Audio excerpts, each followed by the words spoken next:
Investment advisory and financial planning services are offered through Simplicity Wealth, LLC, and SEC Registered Investment Advisor. SEC registration does not constitute nor endorse of the firm, nor does it indicate that the advisor has attained a particular level of skill nor ability. Investing involves risk of loss. Insurance, consulting, and education services offered through Diamond Life Planning is a separate and unaffiliated entity from Simplicity Wealth. This information is provided as a general information and is not intended to be specific financial guidance. Before you make any decisions regarding your personal financial situation, you should consult a financial or tax professional to discuss your individual circumstances and objectives. Welcome to the Rock My Finances show on K4HD Radio and Talk4 TV, where we put the fun in finance. Join Powerhouse Jennifer Joseph, CDFA, CMC, and Private Wealth Advisor, as she collaborates with you to create clarity, control, and confidence with your money, your way. It's not about the zeros, so what is it all about? Let's find out. Now here's your host and weekly friend, Jennifer Joseph. Welcome back. Welcome back, y'all. So glad you're here. This is going to be a good one. Dating, love, and money after 40. I don't know about you, but things get different. Each decade you tack on to me, things change. Life changes, my thoughts, my beliefs. I mean, we still have our underbelly that's never going to change, right? But how do we deal with dating, love, and money after 40? So it usually comes with new opportunities. Maybe you're divorced, maybe you're widowed. Maybe you've been single for years. I've been single for I don't even know, 10, 12 years now. It's kind of crazy. Maybe you've been dating on and off with different long relationships. But after 40, things are a little bit different. I could even say after 50, after 60, I'm 60. So you're not dating with the same experiences, responsibilities, or expectations that we had in our 20s, right? We have a history. We might have a history like I've been married 3 times. I know 3 times, but there's a story behind that, I promise you. But there's things there that have add up over the decades. We've learned lessons. We've experienced a good chunk of life. We may have children, maybe adult children. Some might even have grandkids. We may own a home or several. We may have lost everything. We may have retirement accounts. We have, Roth, IRAs, whatever. 401ks still, we could be working and contributing. And we also may have some money scars. We may have betrayal in our past. We may, especially if you've been divorced, and that's not necessarily a bad thing. It's just something to be aware of. And the goal isn't to become who we were before after the betrayal, but it actually is, who are we now? Who are we now and who do we want to be in the future? So today we're going to talk about love, money, trust, boundary, healing our past, and create relationships that support you, your future, instead of repeating your past and your past mistakes. Okay, part 1, heal before you date. I know we can only do so much. However, I can promise you, this is my thought alone, we seek our equal. So what we're putting out there, we're getting back. So if we're not healed, we're going to get someone who is not healed. At least if we're on the journey of healing, that's great. We're going to meet somebody on the journey of healing. We're never going to be perfect, or it's never going to be done. So we want to be at least aware of some things. Like my friend is dating, and she asked on the first date, I don't know who asked, but they talked about triggers. Okay, that's great. You want to know your triggers. Do you know your triggers? Do we know how we feel about money and our money story in our past? And do we know our relationship betrayal wounds, like our core wounds, right? So relationships do not heal our wounds. We heal our wounds. So a lot of times people think, I'm going to jump into this relationship and I'm going to feel better. I won't have to do the personal growth work, really. In actuality, relationships highlight the wounds that we need to heal. They reveal them. They do not heal them. So if you haven't healed your abandonment issues, betrayal issues, fear of rejection, financial trauma, if you've been through a divorce, whatever, you might feel really guilty. You got this amazing inheritance from your family. All of those issues show up again in your next relationship. I promise you, they will show up. The healthiest relationships begin when you're no longer looking for someone to rescue you. You're no longer looking for someone to complete me. Remember Jerry Maguire? You complete me. Okay, well, that's two halves leaning on each other. That's not very strong. So that's not what we want. We want you to be able to be completely feeling great on your own, clarity, control on your way to financial freedom, if not attained financial freedom, healed your past wounds so that you can stand up fully in a new relationship. So here's the first healing exercise. Complete these sentences. Grab your money journal, grab your pencil or pen. Number one, the hardest thing I experienced in past relationships was, you're telling yourself these things, so don't worry about the dating part yet. Number two, the lesson I learned from that experience was, I think these are great questions because a lot of times we might meet someone and if they are blaming their exes all the time and they never take responsibility for themselves, well, they have not done the healing work to become integrated of what they went through and who they are now and who they want to be.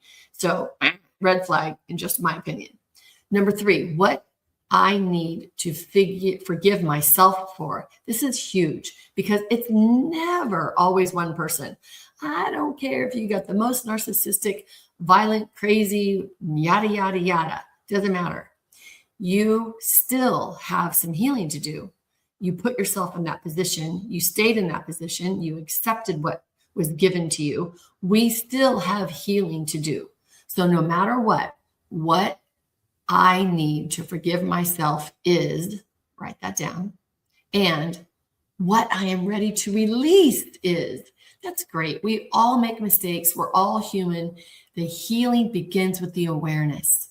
So let's just see what we have to forgive ourselves for, right? I've done some stupid things in the past, believe me. So we heal ourselves for those things. Then we can step into the new relationship very different than we would have if we were dragging all that behind. Now, does it go away forever? No, it doesn't. But we have to have the awareness. Part two, know your non-negotiables. Many women over 40 know what they don't want, but they really haven't clearly defined what they do want. And some of them have the list of what they do want, like a million items long, which we're not going to get that either. Confidence comes from clarity. Before dating, identify your values, your current values, not what you think you should be, not what your family gave you growing up, and not what you're just trying to get away from in the last relationships, but actually, who are you today? Who do you want to be a year from now? And what are those values you want to see in your life and in your financial world? What matters most? Example, kindness, honesty, integrity, communication, faith, adventure, financial responsibility, financial freedom.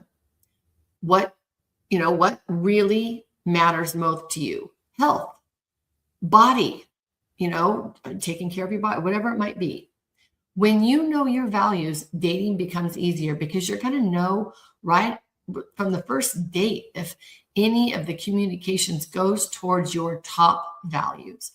And I'm not saying, I got betrayed on, so honesty is important to me. Well, that's kind of silly. We all care about honesty. And just because you were betrayed and you care about it more doesn't mean that somebody else doesn't care about it as well. It just means that you still have fear hanging around and you're still worried about honesty because you haven't healed that wound yet from that last betrayal. So, we all want honesty. We all want communication. But some people want to travel and have adventure. Some people don't. Some people are afraid of heights. They're not going to do roller coasters. They're not going to go skydiving. Some people do. They want adventure. They want to be doing those things. Some people want to cook. Some people want to have a chef, right? So we want to know what matters most to us. So for me, I can tell you right now, health. So I want somebody who is health conscious, meaning eating, exercise, spirituality, like my meditation, my morning practices, my evening practices. Those are really, really, really important to me. And at this age, I don't have time to be explaining to someone why I meditate, right? So they don't have to meditate, but they at least know what's happening. When you know your values, everything becomes easier. You're no longer looking for chemistry alone. Now, chemistry is important, but is it the most important thing? Everybody answers that for themselves, right? Like, I want to get along with somebody. I just had this on a show. What show was this? I can't remember what it was. It was The Good Fight.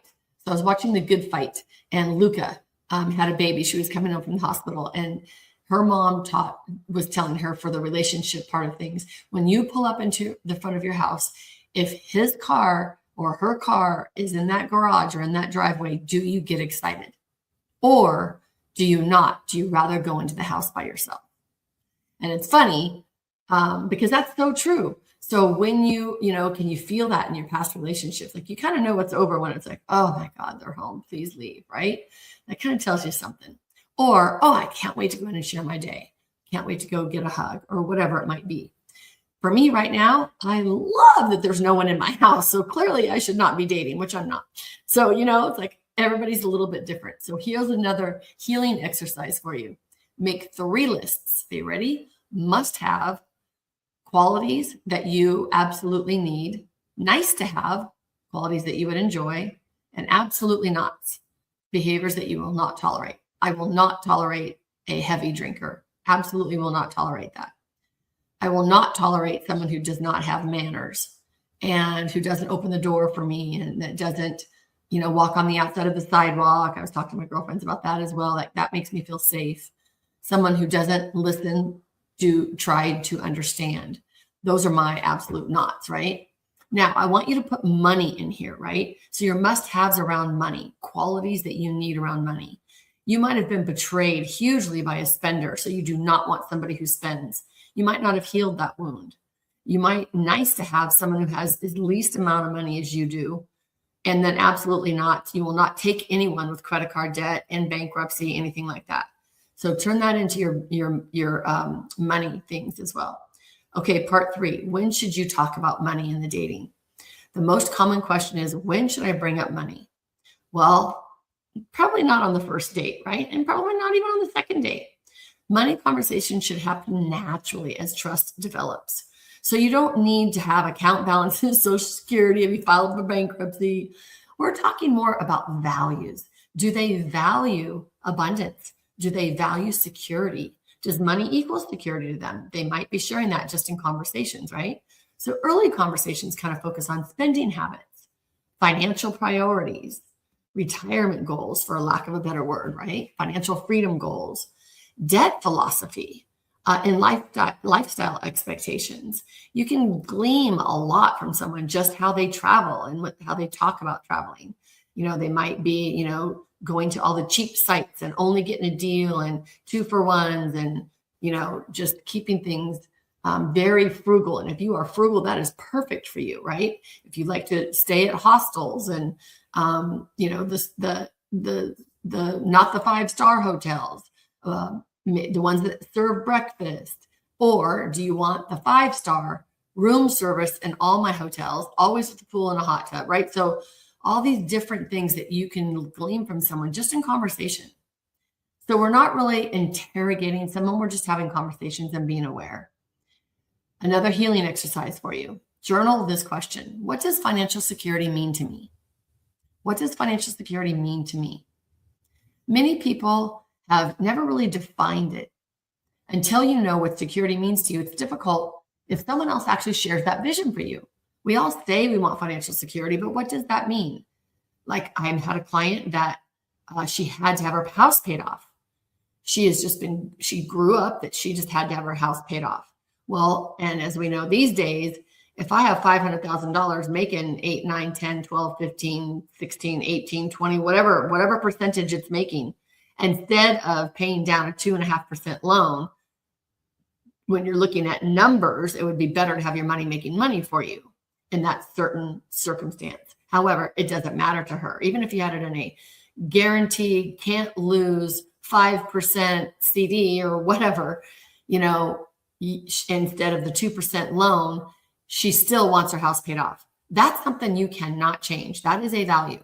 So it's okay. That's what you want to know, right? We want to know what other people's things are, what their values are.